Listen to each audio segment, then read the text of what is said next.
Assalamualaikum warahmatullahi wabarakatuh. Perkenalkan, nama saya Kinanti Putri. Saya dari jurusan Bimbingan Konseling Islam semester 5 kelas A.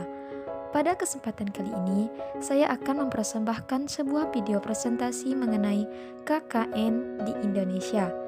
Hal ini saya lakukan untuk memenuhi tugas UTS mata kuliah Patologi Sosial yang diampu oleh Bu Amalia Irfani. Berikut ulasannya. Apa itu KKN? KKN adalah singkatan dari korupsi, kolusi, dan nepotisme. Sejarah KKN, korupsi, kolusi, dan nepotisme. Periodisasi korupsi di Indonesia secara umum dapat dibagi menjadi dua, yaitu periode pra-kemerdekaan dan pasca kemerdekaan. Pada dasarnya, korupsi di Indonesia telah membudaya sejak dulu, dari masa penjajahan, era Orde Lama, era Orde Baru, hingga di era Reformasi. Berbagai upaya telah dilakukan untuk memberantas masalah ini, namun alhasil semuanya tidak berjalan sesuai yang diinginkan. Korupsi di Indonesia berkembang secara sistemik, yaitu kerusakan yang terjadi bukan hanya satu atau dua bagian saja, melainkan menyeluruh dan dapat merugikan semua orang. Jadi, dalam hal ini bisa dikatakan bahwa Indonesia merupakan salah satu negara dengan indeks korupsi tertinggi di dunia.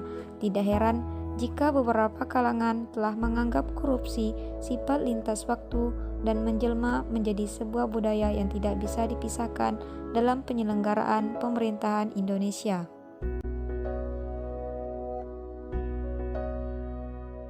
Perkembangan KKN di Indonesia. Masa penjajahan. Pada masa ini, praktek korupsi telah masuk ke dalam sistem budaya sosial politik bangsa kita. Budaya korupsi telah dibangun oleh para penjajah kolonial Belanda selama 350 tahun. Masa Orde Lama. Pada tahun 1951 sampai 1956, isu korupsi mulai diangkat oleh koran lokal. Kasus tanggal 14 Agustus tahun 1956 adalah peristiwa kegagalan pemberantasan korupsi yang pertama di Indonesia. Nasionalisasi dan asing Indonesia tahun 1958 dipandang sebagai titik awal berkembangnya korupsi di Indonesia.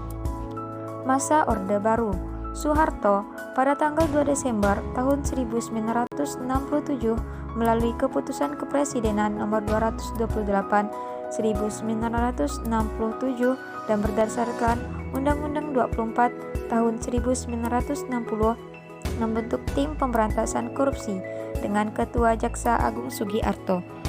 Tim ini bertugas membantu pemerintah memberantas korupsi dengan tindakan preventif dan represif.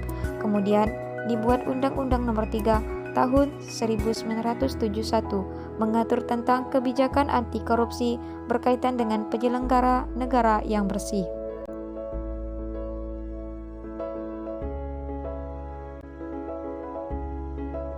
Lanjutannya, pada masa Orde Baru.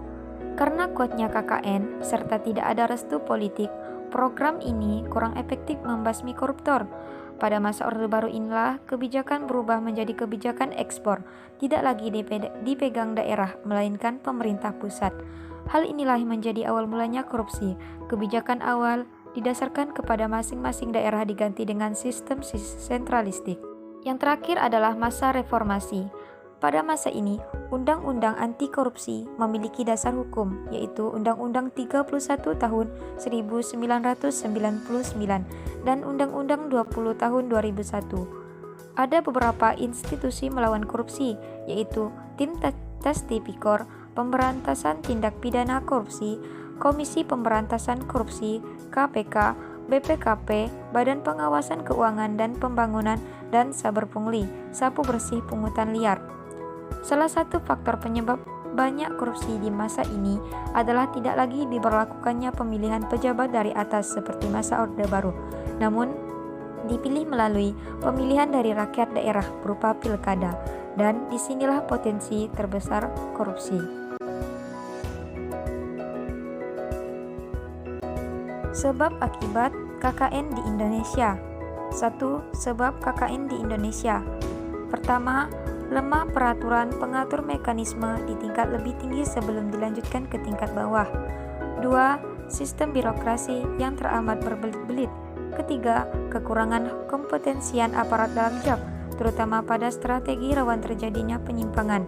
Keempat, lemahnya komitmen bangsa terhadap eksistensi sebuah produk hukum dan perundang-undangan, sehingga hukum tidak mampu memberikan dan berkontribusi dalam penerapannya. Kelima, bentuk kesalahan sistemik yang berubah menjadi lingkaran setan, penyebab presentasi penyimpangan meningkat. Lanjutannya, 2. Akibat KKN di Indonesia secara umum ada 3, yaitu 1. Merugikan negara, 2. Merusak sendi-sendi kebersamaan, ketiga, memperlambat tercapainya tujuan nasional seperti yang tercantum dalam pembukaan Undang-Undang Dasar 1945.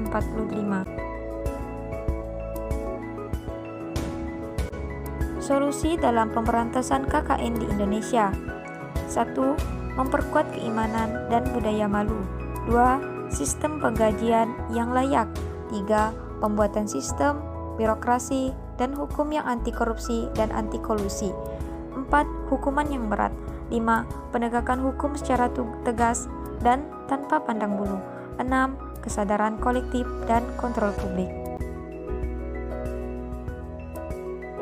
Quotes dari Najwa Shihab. Mari berani melawan, menolak korupsi menjadi kewajaran. Demikianlah penjelasan dari saya. Semoga dengan video tadi dapat mengedukasi serta memberi manfaat bagi kita semua. Terima kasih.